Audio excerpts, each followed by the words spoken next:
Una cosa es tomar la medicación en la vida cotidiana, cuando salíamos, etcétera, y otra cosa es estar encerrados. Ahí quizás ya haya que modificar las estrategias medicamentosas, ya sea no solo en cantidad, a veces en cambios de horario, etcétera, y todo esto lo tiene que evaluar el médico de cabecera que lo está tratando como tal. También tenemos que ver el tema de los trastornos mentales. Estaba tomando la medicación, pero actualmente la sigue tomando y de la misma manera que el anterior. Ahora está encerrado y quizás necesita otro tipo de protocolo, otro tipo de tratamiento medicamentoso, o quizás ya la persona no tenga el dinero para comprar la medicación como tal. Igual tiene que evaluar el médico tratante. Ante la crisis se disparan los delirios. También tenemos que tomar mucho en cuenta esta parte. Normalmente en toda crisis se dispara, más en estas situaciones que generan tanta desesperanza, angustia de muerte fundamentalmente. Y también tenemos que ver los consumos de sustancias, tanto las lícitas como las ilícitas, ¿no? Consumo de cigarros, consumo de lo que es el alcohol, etcétera, pero también las ilícitas, ¿no? Marihuana, cocaína, anfetaminas, que hoy en día están aumentando y están causando un estrago fundamental. Pero también estas abstinencias va a depender del tipo de sustancia, pero si son depresores o estimulantes a su vez, y tenemos que evaluarlos, el tipo de consumo o el tipo de abuso o la adicción. Y en esta evaluación también tenemos que preguntar sobre frecuencia, cantidad y tiempo de consumo, además del tipo de sustancia, para saber cómo pueden ser los síntomas y estar preparados para acompañar esa parte o dar la indicación a dónde tiene que dirigirse la persona o los familiares como tal.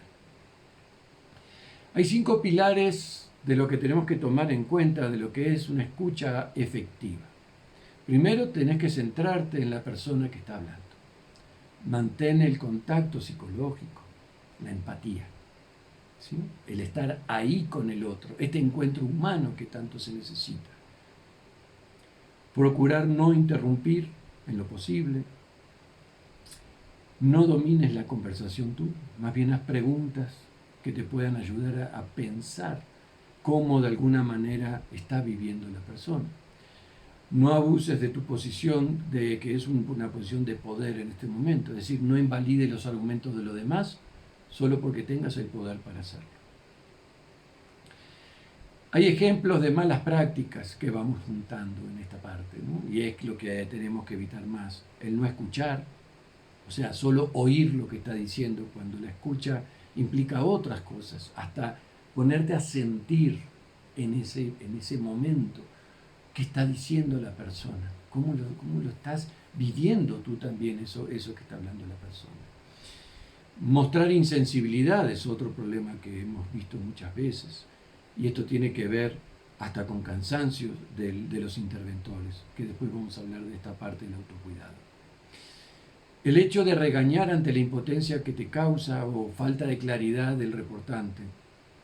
Empezamos a regañar al otro cuando no debemos, más bien es preguntar, a ver, o simplemente decir, no entiendo o no comprendo lo que me estás diciendo, ¿me puedes repetir por favor? ¿Sí? Dejar espacios en silencio sin informar lo que se está haciendo. Esto es en el caso que estamos hablando y hay mucha gente que empieza a escribir o empieza a escribir en la computadora y no está hablando con el otro. Podemos decir, a ver,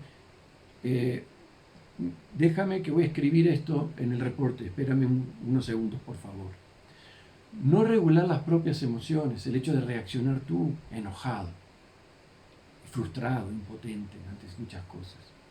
Manifestar tu propio enojo, saturación, impaciencia o el estar ya harto de estar escuchando. Ahí es cuando tienes que dar un paso al costado y decir, venga otro aquí, por favor.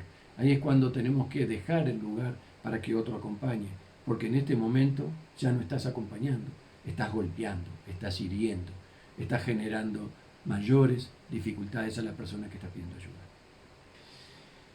Por otro lado, no interrumpir en forma agresiva al otro. Hay técnicas en la comunicación cuando tenemos que interrumpir al otro. Asumir sin preguntar cosas. Esto es algo importante. No supongas. No llenes espacios con tu propia subjetividad. Es mejor que preguntes de que estoy bien, bien. ¿Qué es bien? Pregunta, ¿cómo es estar bien para ti? Porque una cosa es lo que es para mí y otra cosa es lo que es para ti. Preguntar y volver a hacer preguntas sin decir para qué es la información. O sea, muchas veces la gente se siente hasta perseguida por la forma que tenemos de preguntar cuando no decimos para qué estamos buscando esta información. ¿Sí? Muchas veces, y más en estos momentos que hay mucha violencia social, podemos decir, ¿desde qué zona me hablas? Y la persona no te va a querer decir. Podemos decir, si me dices de qué zona me hablas, te puedo indicar qué lugares más cercanos podés acercarte o cómo llegar o cómo acercarte ayuda a tu zona. Por lo menos dime la zona en donde tú te encuentras. ¿Sí? Explicar estas cosas es muy importante para evitar esa paranoia que en esta violencia social normalmente vivimos. Y otra cosa es tomar en cuenta que muchas veces vamos a tener que canalizar, porque no vamos a resolver todo vía telefónica, sino es a través de los primeros auxilios psicológicos de primer orden que vamos a trabajar y lo demás lo vamos a canalizar. Y justamente ¿dónde lo vamos a canalizar? A las instancias pertinentes. Nosotros somos los primeros que recibimos, en ese sentido, las angustias, las ansiedades, los pánicos que las personas tienen al estar encerradas y con todo este tema de crisis del coronavirus. Tenemos que valorar psiquiátricamente la urgencia, en ese caso los hospitales psiquiátricos. Se recomiendan los casos en que esté en peligro de vida la persona o de alguien más que por ideación o intento suicida o homicida también, los que lo están rodeando están en peligro. La valoración psiquiátrica recomendable cuando se requiere tratamiento farmacológico por la ansiedad, el grado de insomnio, una depresión, por ejemplo, o las alteraciones del pensamiento, pero no hay riesgo de vida. Por lo tanto, aquí no es un tema de urgencias, ¿sí? Hay que ver que la emergencia, en el caso psiquiátrico, ahí tenemos que sí llamar al 911, porque o tienen que contener a la persona o de alguna manera están en riesgo todos en ese momento. En una asesoría legal o de trabajo social, muchas veces cuando existen serias dificultades legales que requieran un abordaje inmediato, estamos recibiendo muchas preguntas legales. ¿Qué hago si mi empresa no me está pagando, por ejemplo, ¿no? ¿Qué hago si yo no estaba en el seguro, pero hace 5 años que estoy trabajando en este lugar? Bueno, hay muchas cosas que requieren asesoría legal o trabajo social en este sentido. Fundamentalmente cuando se trata de dependientes también, cuando hay situaciones, por ejemplo, de maltrato infantil o contra los de la tercera edad, contra los ancianos o también contra discapacitados, o cuando hay una disfuncionalidad familiar moderada o severa y no se cuenta con redes de apoyo. También tenemos que ver ahí con trabajo social qué podemos hacer. Tenemos que canalizar en ese sentido. Bueno, vamos a empezar con los tips al recibir la llamada. Tenemos que ver que siempre tenemos que recibir con un script. Un script es una frase. Cada 911 en los sistemas de emergencia tiene un script, pero tu grupo, tu red de apoyo, es importante que elabore un script. Un ejemplo, está usted hablando a la red de apoyo psicosocial tal, cual el nombre que le quieras poner, como ejemplo, ¿no? ¿De qué manera podemos ayudarlo? Lo escucho. Y aquí empieza la escucha activa, ¿sí? ¿Por qué esto es importante? Primero que nada porque la gente empieza a sentir la seguridad a donde está hablando, que no es cualquier persona que lo está recibiendo, que es donde esa persona marcó el teléfono y dicen que ahí es donde van a recibir su pedido de ayuda. Entonces desde ahí ya empieza la confianza.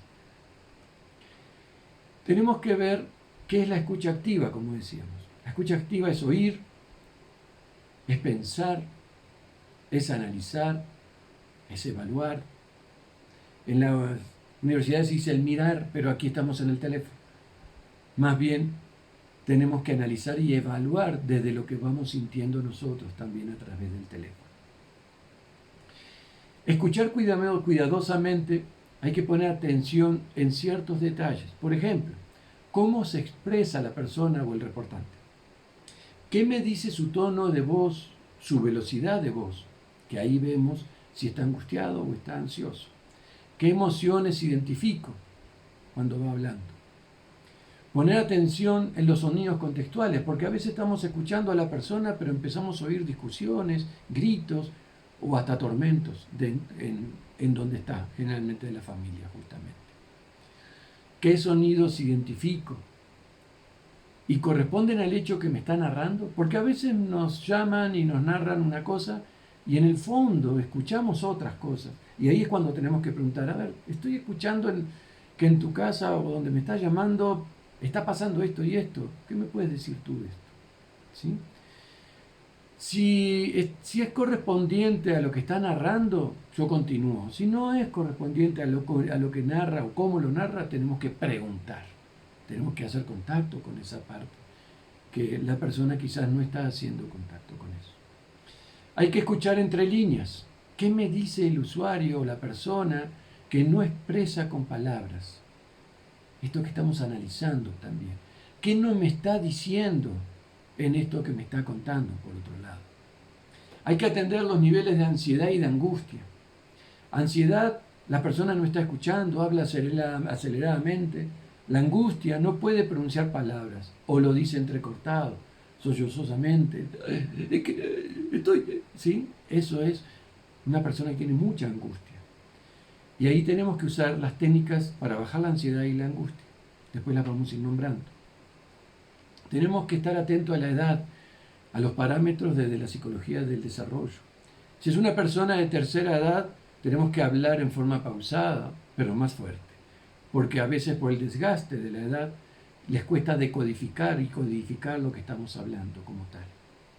Si es un niño, hablar cordialmente y preguntar a veces por su juguete favorito o a veces por ese juguete que siente protección, que le da seguridad, porque eso es lo que vamos a veces usar muchas veces como ese objeto transicional para que ese niño maneje mejor su angustia o en todo caso pueda conducirse hacia los adultos o hacia el adulto de confianza y que nos pueda pasar el teléfono para hablar de la situación también.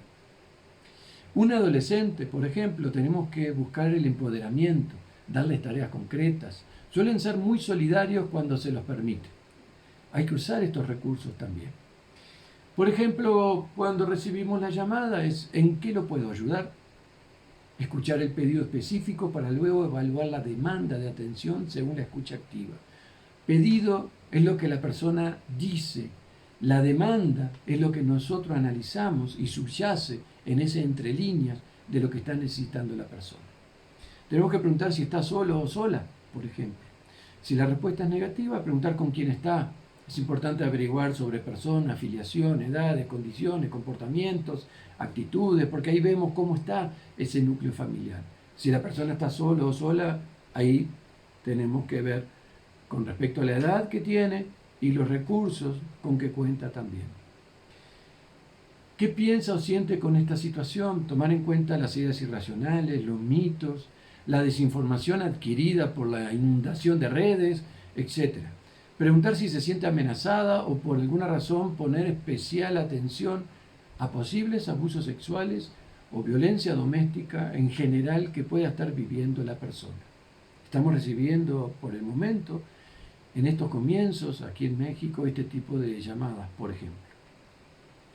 También, ¿qué le está sucediendo con esto que está mencionando la persona? Tenemos que averiguar los niveles de ansiedad y de la angustia cuando empieza a mencionar esta parte. Si la persona está muy ansiosa, usar técnica de respiración, justamente. Respirar profundamente, exhalar suavemente.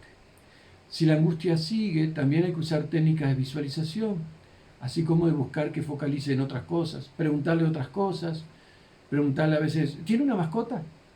Y que hable algo de la mascota. Entonces estamos desfocalizando en ese momento para que la persona tenga el tiempo de reponerse fisiológicamente. Son lo que llamamos las preguntas desviatorias, vamos a decir, ¿no? Llevar a la persona a ver cosas positivas, hasta también risueñas, si es posible. Y después que nos empiece a contar. Bueno, claro que estos son para los grupos que no son del 911, que tienen protocolos fundamentalmente hasta de ciertos segundos, minutos y medio para pasar sus reportes, etc., ¿no? Pero esto para los grupos de de la red de ayuda psicosocial es lo que estamos usando más. Bueno, ¿cómo está viviendo en estos momentos la situación esa persona? Tanto en lo personal, en la vida de pareja o en la familia. Averiguar apoyos o conflictos, cómo surgen esos conflictos o a partir de qué ha surgido ese conflicto que está mencionando esta persona. ¿Cómo han estado haciendo para evitar los conflictos? Porque eso vemos o analizamos los recursos preexistentes. ¿O cómo cree que empiezan a discutir, si es que están empezando, para buscar la manera de empezar a frenar el alza de la violencia, desde los discursos y después quizás desde lo físico también? Una vez que tengamos el mapeo, vamos a dar información fidedigna de lo que se necesite y compartir otras opciones que sean siempre más sanas y buscando el bienestar en conjunto. También dar tips de manejo de estrés, enseñar técnicas y buscar distractores, acciones, actividades que pueden hacer solos, con la pareja o la familia. Hay que enfatizar que no tienen que tener obligatamente un horario para estar juntos en la familia. Cada familia verá su realidad. Respetar los tiempos personales y como los espacios personales también la intimidad como tal. Dar tips de movimientos corporales para soltar el estrés, ejercicios de estiramiento, por ejemplo. Y si hay síntomas de posible estrés, que tiene que ir haciendo algo de esto para lograr manejarlos, en especial antes de dormir, hacer ejercicios antes de dormir. Hay que ver que una vez lograda la contención, preguntar en qué más podemos ayudar. Y si por el momento quedó bien, dar las gracias por su llamado y que si necesita algo ya tiene el teléfono donde llamar, así como el de Secretaría de Salud y los que ponga nuestras autoridades como tal. Y ahí hacemos el cierre, gracias por haberse comunicado, por ejemplo, a la red de apoyo psicosocial del grupo tal. Siempre tenemos que tener un directorio para canalizaciones a la vista, ¿sí?